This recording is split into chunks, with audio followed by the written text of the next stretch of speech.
Hello दोस्तों, नमस्कार। स्वागत है आपका हमारे यूट्यूब चैनल देवभूमि स्टडी पॉइंट में। तो दोस्तों, आज हम लोग देखने वाले हैं जीके जीएस प्रैक्टिस सेट का भाग 5वां। इससे पहले दोस्तों मैं आपको जीके जीएस प्रैक्टिस सेट के ऊपर 3 से 4 वीडियोस दे चुका हूं और उन सभी वीडियोस का लिंक दोस्तों मैं डिस्क्रिप्शन बॉक्स में शेयर कर दूंगा। आप लोग वहां जाकर के दोस्तों उन वीडियोस को भी चेक कर सकते हैं। बाकी दोस्तों, मैंने आपको उत्तराखंड व हिंदी के प्रैक्टिस सेट, सिर्फ हिंदी के प्रैक्टिस सेट और जीके जीएस के अन्य कई सारे प्रैक्टिस सेट आप लोगों को प्रोवाइड करवाए हुए हैं। आप लोग दोस्तों डायरेक्टली मेरे चैनल में जा करके वहाँ पर दोस्तों प्लेलिस्ट वाले सेक्शन में आप लोगों को आसानी से सभी वीडियो मिल जाएंगी। तो दोस्तों आप लोग वहाँ जाकर उन वीडियोज़ को भी चेक कर सकते हैं। बाकी दोस्तों, इन प्रश्नों के साथ साथ मैं आपको आज कुछ एक्स्ट्रा फैक्ट्स भी बताऊंगा, जिससे कि आपके दिमाग में थोड़ा सा कोई डाउट ना रह जाए। बाकी तो दोस्तों, आपका ज़्यादा समय ना खराब करते हुए वीडियो को प्रारंभ करते हैं। लेकिन एक रिक्वेस्ट दोस्तों आप सभी से, अगर आप लोगों को ये वीडियो और कंटेंट इन्फॉर्मेटिव लगता है तो दोस्तों वीडियो को लाइक करके चैनल को जरूर सब्सक्राइब कर लीजिएगा। प्रारंभ करते हैं दोस्तों। पहला प्रश्न हमारा, भारतीय राष्ट्रीय कांग्रेस का पहला विभाजन किस अधिवेशन में हुआ था। अब दोस्तों आपने बताना कि कांग्रेस का जो पहला विभाजन हुआ था वह किस अधिवेशन के दौरान हुआ था। तो दोस्तों इसका बिल्कुल राइट आंसर हो जाएगा ऑप्शन डी, सूरत अधिवेशन के दौरान। दोस्तों वर्ष 1907 में सूरत अधिवेशन हुआ था दोस्तों। इसके तहत क्या हुआ था कि कांग्रेस का पहला विभाजन हो गया था और कांग्रेस दो टुकड़ों में बट गई थी, गरम दल व नरम दल। और दोस्तों इस अधिवेशन की अध्यक्षता किसके द्वारा करी गई थी, यह प्रश्न पूछा जाता है। तो आपने ध्यान में रखना है कि रास बिहारी घोष जी के द्वारा इस अधिवेशन की अध्यक्षता करी गई थी। अगला प्रश्न हमारा, भारत में उच्चतम न्यायालय का उद्घाटन किस तिथि को हुआ था। अब दोस्तों आपने बताना कि सुप्रीम कोर्ट का उद्घाटन निम्न तिथियों में से किस तिथि को हुआ था। तो दोस्तों इसका बिल्कुल राइट आंसर हो जाएगा ऑप्शन बी, 28 जनवरी 1950 को दोस्तों उच्चतम न्यायालय का उद्घाटन हुआ था। आप लोगों ने ध्यान में रखना है। आर्टिकल 124 के तहत दोस्तों इसकी स्थापना करी जाती है। मुख्य न्यायाधीश कौन है दोस्तों, अगर आपसे पूछा है वर्तमान में, तो डी वाई धनंजय यशवंत चंद्रचूड़ दोस्तों वर्तमान में उच्चतम न्यायालय यानी हमारे सुप्रीम कोर्ट के मुख्य न्यायाधीश हैं। अगला प्रश्न हमारा, भारत में मतदान का अधिकार है, कैसा अधिकार है दोस्तों, आप लोगों ने बताना है। मौलिक अधिकार है, प्राकृतिक अधिकार है, संवैधानिक अधिकार है या फिर है कानूनी अधिकार। दोस्तों इसका बिल्कुल राइट आंसर हो जाएगा ऑप्शन सी। भारत में दोस्तों मतदान का अधिकार कैसा है, हमारा एक संवैधानिक अधिकार है और आर्टिकल हमारा जो है 326, इसके तहत दोस्तों मत देने का हमें अधिकार है। अगला प्रश्न हमारा, कार्बन डेटिंग निम्न की आयु निर्धारण हेतु प्रयुक्त होती है। अब दोस्तों आपने बताने की जो कार्बन डेटिंग होती है वह किसकी आयु का निर्धारण करने के लिए प्रयोग में लाई जाती है। तो दोस्तों इसका बिल्कुल राइट आंसर हो जाएगा ऑप्शन ए, जीवाश्म में। दोस्तों जो जीवाश्म होते हैं, जीवों की जो पहले के दोस्तों जो शरीर रह गए होते हैं या फिर जो पेड़ पौधे भी रह गए होते हैं, अगर उनकी पत्तियां वगैरह भी अगर मिलती है तो उन सभी को दोस्तों जीवाश्म में सभी चीज़ें आ जाती है हमारे। तो दोस्तों उन सभी चीज़ों के हम लोग आयु निर्धारण करने के लिए कार्बन डेटिंग का इस्तेमाल करते हैं। अगला प्रश्न हमारा, पीडीएफ का पूर्ण रूप क्या है। अब दोस्तों आपने पीडीएफ की फुल फॉर्म बतानी है। तो दोस्तों इसका बिल्कुल राइट आंसर हो जाएगा option A, portable document format. दोस्तों पीडीएफ की हमारी फुल फॉर्म हो जाएगी। आपने ध्यान रखना है दोस्तों, इसे एडोब सिस्टम द्वारा 1990 के दशक की शुरुआत में विकसित किया गया था। अगला प्रश्न हमारा, भारत में वैट कब से लागू हुआ था, यानी कि दोस्तों वैल्यू एडेड टैक्स, इसको दोस्तों हिंदी में बोला जाएगा मूल्य वर्धित कर। अब दोस्तों ये कब से लागू हुआ था आप लोगों ने बताना है। तो दोस्तों इसका बिल्कुल राइट आंसर हो जाएगा ऑप्शन डी, 1 अप्रैल 2005 को दोस्तों यह लागू हुआ था भारत में वैट। और दोस्तों आपने ध्यान रखना है किस प्रकार का कर है, तो यह एक अप्रत्यक्ष कर है, यानी कि एक इनडायरेक्ट टैक्स है। आपने इसको ध्यान में रखना है। और दोस्तों ये जो टैक्स है हमारा वैट, यह अंडमान निकोबार और लक्षद्वीप को छोड़कर पूरे भारत में लागू है। अगला प्रश्न हमारा, हिमालय के किस भाग में सर्वाधिक वर्षा होती है। अब दोस्तों आपने बताना कि हिमालय के किस भाग में सर्वाधिक वर्षा होगी, मध्य हिमालय में, बाह्य हिमालय में, महान हिमालय में या फिर सभी में बराबर होगी। तो दोस्तों इसका बिल्कुल राइट आंसर हो जाएगा ऑप्शन बी, हिमालय के दोस्तों बाह्य हिमालय में। बाह्य हिमालय यानी कि दोस्तों शिवालिक रेंज को बोला जाता है। तो दोस्तों जो शिवालिक श्रेणी हमारी यानी कि बाहरी हिमालय है, इसमें दोस्तों सर्वाधिक वर्षा होती है। वहीं दोस्तों आपने ध्यान में रखना है जो हमारा महान हिमालय है, ग्रेट हिमालय, वहाँ दोस्तों उसमें सबसे कम वर्षा हमें देखने के लिए मिलती है। अगला प्रश्न हमारा, उत्तर भारत के मैदानी भागों में शीत ऋतु में वर्षा किसके कारण होती है। अब दोस्तों आपने बताना है कि जो हमारे यहाँ पर ठंडियों में जो बरसात होती है वह किस मानसून की वजह से होती है। तो दोस्तों इसका बिल्कुल राइट आंसर हो जाएगा ऑप्शन सी, पश्चिमी विक्षोभ के कारण दोस्तों शीत ऋतु में हमें वर्षा देखने के लिए मिलती है। और अभी उत्तराखंड में दोस्तों यह पश्चिमी विक्षोभ ही सक्रिय हो रखा है, जिस वजह से दोस्तों अभी हमें बरसात देखने के लिए मिल रही है। बाकी दोस्तों आप लोग इसको भी ध्यान में रख सकते हैं कि हमारे भारत के अधिकांश भागों में जो वर्षा होती है वह किस मानसून की वजह से होती है। तो दोस्तों दक्षिण पश्चिम मानसून की वजह से भारत में अधिकांश वर्षाएं होती हैं।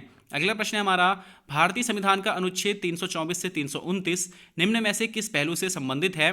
दोस्तों आपने बताना कि आर्टिकल 324 से 329 किस एक पहलू से संबंधित है इन चारों पहलुओं में से। तो दोस्तों इसका बिल्कुल राइट आंसर हो जाएगा ऑप्शन ए, यह दोस्तों चुनाव से संबंधित है, आपने इसको ध्यान में रखना है। बाकी दोस्तों आप लोग ध्यान में रखेंगे, इसकी जो चर्चा करी गई है, इसकी जो स्थापना करी गई थी चुनाव आयोग की हमारी, वो आर्टिकल 324 के तहत करी गई है। वहीं दोस्तों चुनाव आयोग दोस्तों यहाँ लागू हुआ कब से था, तो दोस्तों 25 जनवरी 1950 से लागू हुआ था। पहले मुख्य चुनाव आयुक्त कौन थे दोस्तों, प्रश्न पूछा जाता है, तो आपने ध्यान में रखना है सुकुमार सेन। सुकुमार सेन दोस्तों पहले मुख्य चुनाव आयुक्त थे। और वर्तमान मुख्य चुनाव आयुक्त कौन है दोस्तों, तो राजीव कुमार जी वर्तमान मुख्य चुनाव आयुक्त हैं। अगला प्रश्न हमारा, निम्न में से किस राजा ने अनेकों नहरों का निर्माण कराया था। अब दोस्तों 4 राजाओं के नाम दिए गए हैं, आपने बताना है किस एक राजा के द्वारा अनेकों नहरों का निर्माण कराया गया था। तो दोस्तों इसका बिल्कुल राइट आंसर हो जाएगा ऑप्शन सी, फिरोज शाह तुगलक के द्वारा दोस्तों अनेकों नहरों का निर्माण कराया गया था। और दोस्तों आपने ध्यान में रखना है कि इसने ही ब्राह्मणों पर सबसे पहले जजिया कर लगाया था। ठीक है दोस्तों, तो पहली बार जजिया कर किसने लगाया था, तो फिरोज शाह तुगलक ने लगाया था। अगला प्रश्न हमारा, भारत के किस राज्य में बथुकम्मा उत्सव मनाया जाता है। अब दोस्तों आपने बताना है कि बथुकम्मा उत्सव किस एक राज्य में मनाया जाता है। तो दोस्तों इसका बिल्कुल राइट आंसर हो जाएगा ऑप्शन बी, तेलंगाना राज्य में दोस्तों यह बथुकम्मा उत्सव मनाया जाता है। यह दोस्तों किस प्रकार का त्यौहार है, तो यह एक पुष्पों का त्यौहार है दोस्तों, जो दुर्गा नवरात्रि के दौरान 9 दिनों तक मनाया जाता है। अगला प्रश्न हमारा, प्रोटीन का मुख्य तत्व है। अब दोस्तों ये चारों में से आपने बताना कि प्रोटीन का मुख्य तत्व कौन सा है इन चारों में से। तो दोस्तों इसका बिल्कुल राइट आंसर हो जाएगा ऑप्शन बी, नाइट्रोजन दोस्तों प्रोटीन का एक मुख्य तत्व है। वैसे दोस्तों आप सभी जानते होंगे जो प्रोटीन है वो अमीनो अम्ल नामक अणुओं से बना होता है, और प्रत्येक अमीनो अम्ल में दोस्तों 4 तत्व होते हैं, हाइड्रोजन, कार्बन, नाइट्रोजन व ऑक्सीजन। मगर दोस्तों इन 4 तत्वों में से सबसे जो मुख्य तत्व है वह नाइट्रोजन माना जाता है। अगला प्रश्न हमारा, विशाख दत्त द्वारा लिखित मुद्रा राक्षस कौन सी भाषा में लिखी गई है। अब दोस्तों सबसे पहले तो आपने ध्यान में रखना है कि मुद्रा राक्षस लिखी किसके द्वारा गई है, तो दोस्तों विशाख दत्त के द्वारा लिखी गई है। अब दोस्तों आपने बताना कि किस भाषा में लिखी गई है, तो दोस्तों इसका बिल्कुल राइट आंसर हो जाएगा ऑप्शन सी, विशाख दत्त द्वारा दोस्तों मुद्रा राक्षस संस्कृत भाषा में लिखी गई है। और दोस्तों यह नाटक है, और यह नाटक दोस्तों राजा चंद्रगुप्त मौर्य के पराक्रम को बताता है। अगला प्रश्न हमारा, पृथ्वी की भूमध्य रेखा की कुल लंबाई कितनी है। अब दोस्तों आपने भूमध्य रेखा यानी कि जो हमारी इक्वेटर लाइन है पृथ्वी पे, ऐसी कोई रेखा है तो दोस्तों है नहीं, लेकिन ये काल्पनिक जो रेखा है भूमध्य रेखा, इसकी कुल लंबाई कितनी है पृथ्वी पर आप लोगों ने बताना है। तो दोस्तों इसका बिल्कुल राइट आंसर हो जाएगा हमारा ऑप्शन सी, 40,000 किलोमीटर दोस्तों इसमें लिखा है। लेकिन दोस्तों आपने ध्यान रखना है कि जो ये है ये 40,075 किलोमीटर यह लंबी रेखा है। और दोस्तों आपने ध्यान रखना है कि जो भूमध्य रेखा है यह विश्व के कितने देशों से होकर गुजरती है, प्रश्न बनता है। दोस्तों आपने ध्यान में रखना है कि यह विश्व के 13 देशों से होकर गुजरती है। अगला प्रश्न हमारा, अशोक के कौन से शिलालेख में ब्राह्मी लिपि का प्रयोग नहीं किया गया था। अब दोस्तों आपने बताना है कि इन 3 शिलालेखों में से किस एक शिलालेख में ब्राह्मी लिपि का प्रयोग नहीं किया गया था। तो दोस्तों इसका बिल्कुल राइट आंसर हो जाएगा ऑप्शन बी, शाहबाजगढ़ी। और दोस्तों आपने एक और ध्यान रखना है, मानसेहरा। दोस्तों शाहबाजगढ़ी और मानसेहरा ये 2 ऐसे अभिलेख थे अशोक के जिसमें उसने ब्राह्मी लिपि का प्रयोग नहीं किया था। इनमें इसने दोस्तों खरोष्टी लिपि का प्रयोग किया था। बाकी दोस्तों सारनाथ, धौली या फिर कालसी, अगर तुम आप कोई और सा भी देखते हो तो उसमें आपको ब्राह्मी लिपि ही मिलेगी। अगला प्रश्न हमारा, ऋग्वेद में निम्न में से किस देवता की सर्वाधिक महत्ता का वर्णन है। अब दोस्तों आपने बताना है कि ऋग्वेद में किस एक देवता की सर्वाधिक महत्वता बताई गई है, सर्वाधिक उसकी महत्ता बताई गई है। तो दोस्तों इसका बिल्कुल राइट आंसर हो जाएगा ऑप्शन बी, इंद्र की दोस्तों सर्वाधिक महत्ता का वर्णन है ऋग्वेद में। लगभग दोस्तों 250 ऋचाओं में 250 ऋचाओं में दोस्तों इंद्र की चर्चा करी गई है, और इंद्र को दोस्तों वर्षा व तड़ित झंझावात का देवता बताया गया है। अगला प्रश्न हमारा, निम्न में से सर्वाधिक सीमाओं वाला देश कौन सा है। अब दोस्तों आपने बताना कि ऐसा कौन सा देश है जिसकी सबसे ज़्यादा सीमाएं अनेक देशों के साथ लगती हैं इन चारों देशों में से। तो दोस्तों इसका बिल्कुल राइट आंसर हो जाएगा ऑप्शन ए, चीन ऐसा देश है दोस्तों जिसकी सीमा 13 देशों के साथ लगती है, आपने ध्यान में रखना है, और यह पूरे विश्व में सबसे ज़्यादा है। अब दोस्तों सिर्फ चीन ही नहीं है, चीन और रूस, आपने दोनों को ध्यान में रखना है कि चीन और रूस दोनों के दोनों ऐसे देश हैं जिनकी सीमा दोस्तों 14 देशों के साथ लगती है। दोस्तों यह विश्व में सबसे ज़्यादा सीमा लगने वाले देश हैं। वहीं दोस्तों भारत की सीमाएं कितने देशों से लगती है, तो आप लोगों ने मुझे कमेंट में बताना है। अगला प्रश्न हमारा, किस तरह का प्रक्रम छोटी फाइल बनाता है जिसका इंटरनेट पर स्थानांतरण तीव्र होता है। अब दोस्तों आपने बताना कि किस तरह का जो एक प्रक्रम है वो छोटी फाइल बनाएगा जिसका इंटरनेट पर स्थानांतरण तीव्र गति से होता है। तो दोस्तों इसका बिल्कुल राइट आंसर हो जाएगा ऑप्शन ए, कंप्रेशन के द्वारा दोस्तों प्रक्रम का छोटी फाइल बनाई जाती है जिसका इंटरनेट पर स्थानांतरण तीव्र गति से होता है। अगला प्रश्न हमारा, भिलाई इस्पात संयंत्र की स्थापना किस देश के सहयोग से करी गई थी। दोस्तों सबसे पहले तो आपने ये जानना है कि भिलाई इस्पात संयंत्र है कहाँ। तो दोस्तों यहाँ छत्तीसगढ़ राज्य में स्थित है। और दोस्तों जो इसकी स्थापना है यह संयुक्त सोवियत संघ, दोस्तों सोवियत संघ यानी कि रूस की सहायता से 1955 में करी गई थी। तो ऑप्शन बी इसका बिल्कुल करेक्ट आंसर हो जाएगा। अगला प्रश्न हमारा, निम्न में से कौन सा एक व्यय भारत की संचित निधि पर भारित नहीं है। अब दोस्तों आपने प्रश्न अच्छे से पढ़ना है, इसमें आपसे पूछा गया आप लोगों ने ध्यान से सुनना है। दोस्तों जो भारत की संचित निधि होती है उसमें से कौन सा एक व्यय उस पर भारित नहीं है, यानी कि हमारी भारत की संचित निधि से नहीं दिया जाता है। तो दोस्तों इसका बिल्कुल राइट आंसर हो जाएगा ऑप्शन बी। जैसे कि आप सभी जानते होंगे दोस्तों कि उपराष्ट्रपति बनने का, उपराष्ट्रपति का जो पद होता है इसके लिए उपराष्ट्रपति को उपराष्ट्रपति पद की कोई वेतन या फिर भत्ते नहीं दिए जाते हैं। उपराष्ट्रपति को दोस्तों राज्यसभा का सभापति होने के वेतन या भत्ते दिए जाते हैं। तो दोस्तों ऑप्शन बी इसका बिल्कुल करेक्ट आंसर हो जाएगा। अगला प्रश्न हमारा, भारत में वित्तीय आपातकाल की घोषणा आज तक कितनी बार करी गई है। और दोस्तों आपने बताना है कि फाइनेंशियल क्राइसिस जो होती है, वित्तीय आपातकाल, इसकी घोषणा दोस्तों हमारे भारत में आज तक कितनी बार करी गई है। तो दोस्तों इसका बिल्कुल राइट आंसर हो जाएगा ऑप्शन डी। आज तक दोस्तों हमारे भारत में एक भी बार वित्तीय आपातकाल की घोषणा नहीं करी गई है। आपने इसको ध्यान रखना है। वित्तीय आपातकाल की चर्चा दोस्तों भारतीय संविधान के आर्टिकल 360 के तहत करी गई है। वैसे दोस्तों आपने ध्यान में रखना है कि आज़ादी के बाद से भारत में 3 बार आपातकाल लगा है। कब कब लगा है दोस्तों, तो 1962 में, 1962 में दोस्तों भारत चीन युद्ध के दौरान आपातकाल लगा था। 1971 में दोस्तों भारत पाकिस्तान युद्ध के खिलाफ, भारत पाकिस्तान युद्ध के टाइम पर दोस्तों आपातकाल लगा था। और दोस्तों 1975 में इंदिरा गांधी के समय में आंतरिक गड़बड़ी के आधार पर भी दोस्तों आपातकाल लगा था। मगर दोस्तों अभी तक वित्तीय आपातकाल नहीं लगा है, तो आपने इसको ध्यान में रखना है। अगला प्रश्न हमारा, भारत के विभाजन से संबंधित माउंटबेटन योजना की सरकारी तौर पर घोषणा कब हुई थी। अब दोस्तों माउंटबेटन योजना की सरकारी तौर पर घोषणा कब हुई थी आप लोगों ने बताना है। तो दोस्तों इसका बिल्कुल राइट आंसर हो जाएगा ऑप्शन डी। 3 जून 1947 को दोस्तों माउंटबेटन योजना की सरकारी तौर पर घोषणा हुई थी।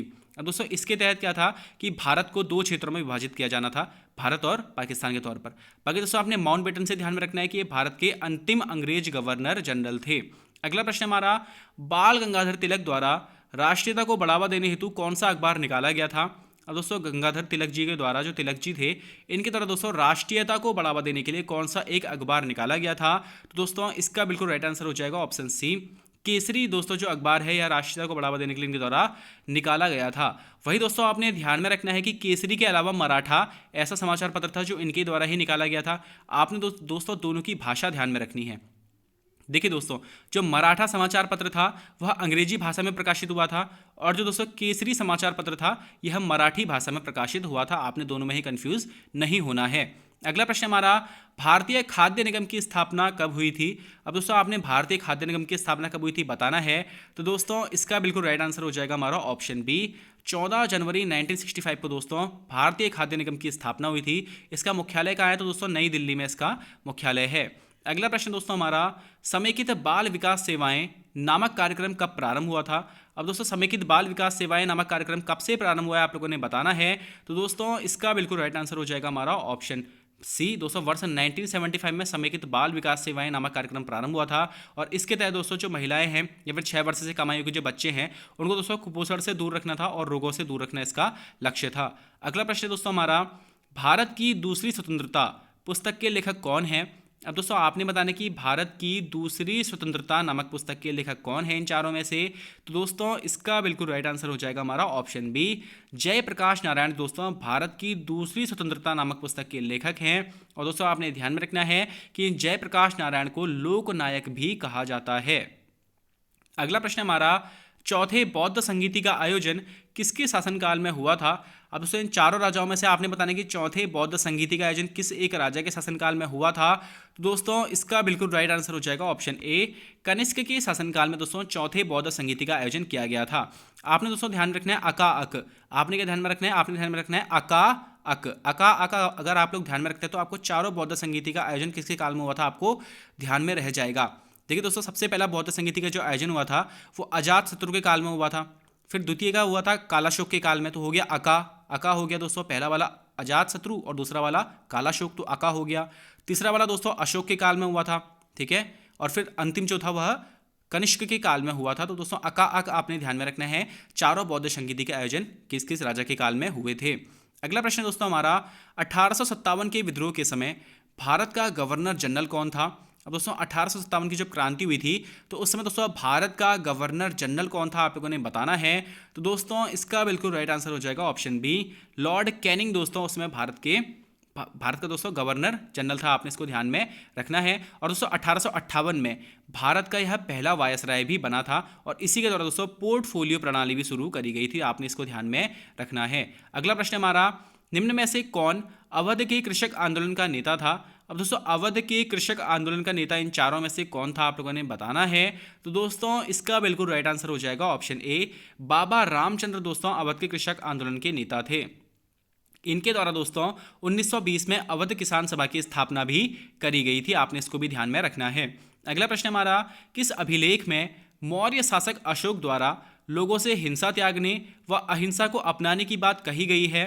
अब दोस्तों आपने बताना कि किस एक अभिलेख के दौरान अशोक के द्वारा लोगों से हिंसा त्यागने व अहिंसा को अपनाने की बात कही गई है। तो दोस्तों इसका बिल्कुल राइट आंसर हो जाएगा हमारा ऑप्शन ए, कालसी अभिलेख में दोस्तों अशोक के द्वारा लोगों से हिंसा त्यागने व अहिंसा को अपनाने की बात कही गई है। वही दोस्तों आपने इसको ध्यान में रखना है कि यह देहरादून में स्थित है और दोस्तों इसकी भाषा और लिपि पूछी जाती है, तो आपने ध्यान में रखना है कि इसे कालसी अभिलेख की भाषा प्राकृत थी तथा लिपि ब्राह्मी थी। अगला प्रश्न हमारा, हिंद स्वराज नामक पुस्तक की रचना किसके द्वारा करी गई थी। अब दोस्तों हिंद स्वराज नामक पुस्तक की रचना किसके द्वारा करी गई है, आप लोगों ने बताना है। तो दोस्तों इसका बिल्कुल राइट आंसर हो जाएगा हमारा ऑप्शन सी, महात्मा गांधी के द्वारा दोस्तों हिंद स्वराज नामक पुस्तक की स्थापना वर्ष 1909 में, हिंद स्वराज नामक पुस्तक की रचना 1909 में दोस्तों करी गई थी। अब दोस्तों देखिए इसके बारे में अच्छे से आप लोगों ने ध्यान में रखना है कि 1909 में इनके द्वारा स्थापना करी गई। पहले दोस्तों यह गुजराती भाषा में छापी गई थी जिसको दोस्तों अंग्रेजों के द्वारा प्रतिबंधित कर दिया गया था। उसके बाद दोस्तों महात्मा गांधी ने इसे फिर से अंग्रेजी भाषा में इंडियन होम रूल के नाम से इसका अनुवाद कर दिया और दोस्तों उसके बाद ये कभी प्रतिबंधित नहीं करी गई। तो आपने दोस्तों ध्यान में रखना है, पहले दोस्तों हिंद स्वराज नाम से ये पुस्तक प्रकाशित हुई थी महात्मा गांधी की, 1909 में दोस्तों प्रकाशित हुई थी गुजराती भाषा में, लेकिन दोस्तों प्रतिबंधित हो गई थी। उसके बाद दोस्तों महात्मा गांधी ने इसे अंग्रेजी में अनुवाद करके इंडियन होम रूल नाम से दोस्तों इसको फिर से इसकी रचना करी और दोस्तों यह फिर प्रतिबंधित नहीं करी गई। तो इसका दूसरा नाम क्या है दोस्तों, इंडियन होम रूल। और दोस्तों वह किस भाषा में लिखी गई थी, तो अंग्रेजी भाषा में इंडियन होम रूल लिखी गई थी। अगला प्रश्न हमारा, हड़प्पाई स्थलों में कांस्य नर्तकी की मूर्ति कहाँ से प्राप्त हुई है। अब दोस्तों कांस्य नर्तकी की मूर्ति किस एक हड़प्पा स्थल से प्राप्त हुई, आप लोगों ने बताना है। तो दोस्तों इसका बिल्कुल राइट आंसर हो जाएगा हमारा ऑप्शन डी, मोहनजोदड़ो से दोस्तों हमें कांस्य नर्तकी की मूर्ति प्राप्त हुई है। यहीं से दोस्तों हमें विशाल स्नानागार भी प्राप्त हुआ था। बाकी दोस्तों आपने ध्यान रखना है, मोहनजोदड़ो का जो अर्थ होता है वह होता है मृतकों का टीला। इसकी जो दोस्तों खोज करी गई थी वह करी गई थी 1922 में राखाल दास बनर्जी के द्वारा। अगला प्रश्न दोस्तों हमारा, प्रथम नगरपालिका का गठन किस वर्ष मद्रास में किया गया था। अब दोस्तों आपने ध्यान में रखना है कि भारत की पहली नगरपालिका का जो गठन है वह मद्रास में किया गया था और दोस्तों यह कब करा गया था, आप लोगों ने बताना है। तो दोस्तों इसका बिल्कुल राइट आंसर हो जाएगा हमारा ऑप्शन सी, वर्ष 1687 में दोस्तों प्रथम नगरपालिका का गठन किया गया था। और दोस्तों आपने ध्यान में रखना है कि 1726 में कलकत्ता और बॉम्बे में नगर निगम भी स्थापित किए गए थे। अगला प्रश्न दोस्तों हमारा, नरसिंहम समिति किससे संबंधित है। अब दोस्तों आपने बताना है कि जो नरसिंहम समिति है ये किससे संबंधित है, बैंकिंग सुधार से है, कर सुधारों से है, राष्ट्रीय आय से है या फिर भूमि सुधारों से। तो दोस्तों इसका बिल्कुल राइट आंसर हो जाएगा हमारा ऑप्शन ए, नरसिंहम समिति दोस्तों बैंकिंग सुधार से संबंधित है। अब दोस्तों इसके बारे में पूछा जाता है कि यह किसके द्वारा गठित करी गई थी। दोस्तों वर्ष अगस्त 1991 में रिजर्व बैंक के पूर्व गवर्नर एम नरसिम्हन के द्वारा दोस्तों यह कमेटी गठित करी गई थी, इसलिए इसको नरसिंहम समिति भी कहा जाता है। ऑप्शन ए इसका बिल्कुल करेक्ट आंसर हो जाएगा।